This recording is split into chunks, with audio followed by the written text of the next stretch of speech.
হাই everyone, মই চয়নিকা নতুন এটা ভিডিঅ'লৈ আপোনালোকক স্বাগতম জনাইছোঁ। আজি বাটাৰ চিকেনৰ ৰেচিপি এটা আপোনালোকৰ ওচৰলৈ লৈ আনিছোঁ। আহকচোন চাওঁ কেনেকৈ বনাইছিলোঁ।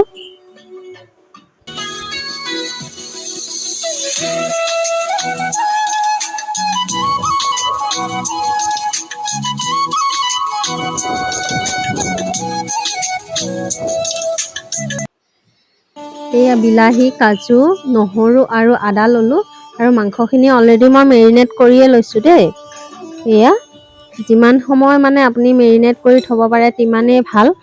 আৰু আমাৰ ছোৱালীজনীয়ে কাজুখিনি এফালৰ পৰা খাই গৈছে, একদম খুব ভাল পায় তাই, দুষ্টটোৱে কাজু খায়। পিঁয়াজ লৈছোঁ, এটা আলু লৈছোঁ, বেছি আলু নিদিওঁ। আলু এনেই বাটাৰ চিকেনত দিবই নালাগে, কিন্তু মানে মোৰ মানুহজনে আলু খাই খুব ভাল পায় মাংসতকৈ, সেয়ে আলুটো তেওঁৰ কাৰণে দিছোঁ। আৰু মই আমুলৰ গাখীৰ লৈছিলোঁ, যিহেতুকে ইয়াতনো ক'ত আৰু গৰু গাখীৰ পাম, আমুল দৈটো লৈছোঁ। আৰু অকণমান জিৰা দিছিলোঁ, হালধি, নিমখ এনেদৰে দি ধুনীয়াকৈ মাংসখিনি মেৰিনেট কৰি এনেদৰে থৈ দিলোঁ আধা ঘণ্টামান।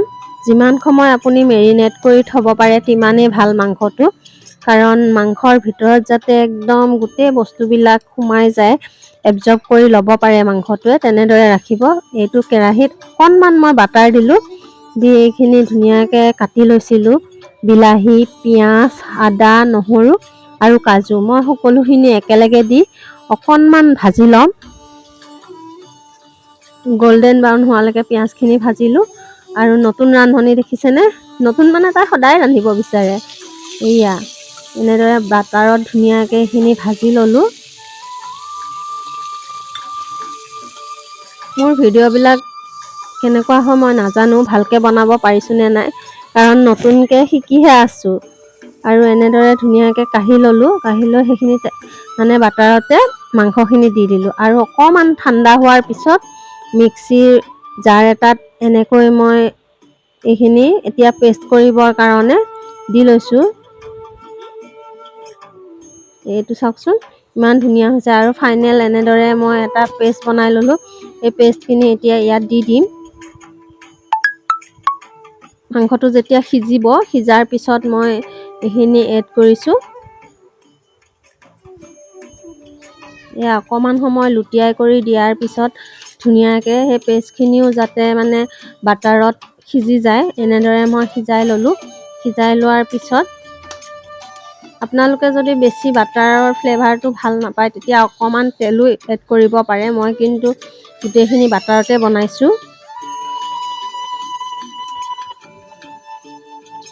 এয়া ধুনীয়াকৈ হোৱাৰ পিছত অকণ পানী দি দিছোঁ, বাটাৰটো সোনকালে জ্বলি যায় মানে লাগি ধৰে, সেয়ে অকণমান পানী দি এয়া চাওকচোন কি ধুনীয়াকৈ হৈছে। আৰু মই আকৌ অকণ বাটাৰ দি দিছোঁ, মানে অলপমান ভাজোঁ আৰু অকণমানকৈ বাটাৰ দি গৈ আছোঁ। আৰু কালাৰৰ কাৰণে মই অকণমান লাল মিৰ্চ দিছোঁ। এতিয়া সোৱাদ আনিবৰ কাৰণে এয়া চিকেন মছলা অলপ দিলোঁ। আৰু এতিয়া আকৌ অকণ বাটাৰ দিম, মানে ফ্লেভাৰটো যাতে বাটাৰ চিকেনৰ আহে, আৰু তেনেকৈ মই ধুনীয়াকৈ দিছোঁ। আপোনালোকে ছাইডৰ বস্তুবিলাক অকণমান ইগন'ৰ কৰিব দেই, মানে যিমান পৰিপাটিয়ে নকৰোঁ আকৌ আহি কিটচেনটো ওচৰে পায়হি।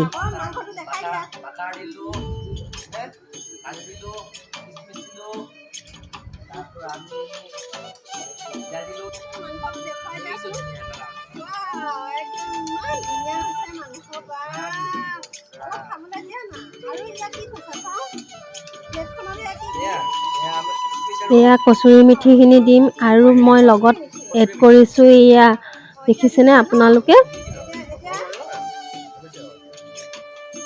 কচুৰি মেথিখিনি এড কৰি দিলোঁ। আৰু ফাইনেলি মোৰ বাটাৰ চিকেন হৈ গৈছে।